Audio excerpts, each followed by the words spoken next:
name from the pinkish color they'll turn during their mating season. As we come around, you're going to get to see those hippos back behind that island again. Hippos are one of the largest mammals on Earth. They weigh in at around 5,500 pounds. Every night, hippos will eat about 150 pounds of grass and vegetation. Now we saw a whole group of hippos. A group of hippos is called a bloat. Look down on the left there, a couple more.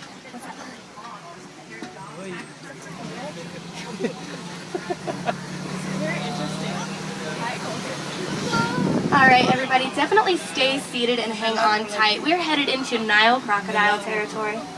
It looks like that truck up ahead is doing okay, so we're going to take the bridge. But make sure you are staying all the way seated and keeping your children seated as well.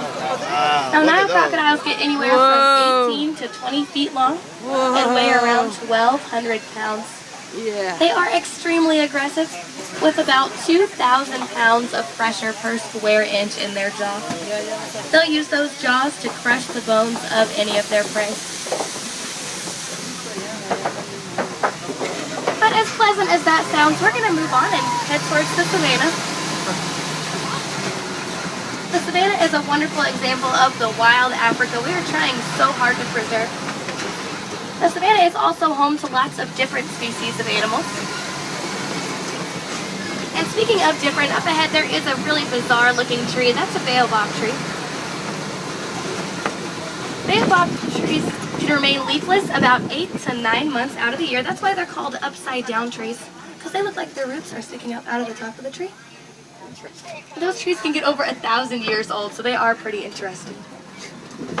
I'll keep those cameras out and ready because we're about to pass one of the best views of the entire reserve. These are the Serengeti grasslands. Serengeti grasslands stretch on for hundreds of miles and play host to millions of migrational animals every year. It's also a great place to see some of the most famous animals on the reserve, like lions, giraffes, and elephants.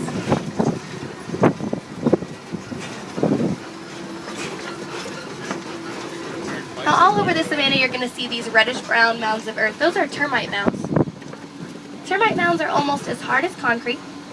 When they get taller, elephants love to use them as scratching posts until they get worn down like this one up ahead on the right.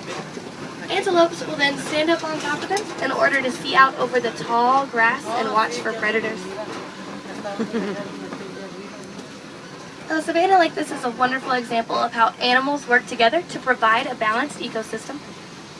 Here, the largest animals, like elephants, will knock down trees in order to eat the leaves from the trees.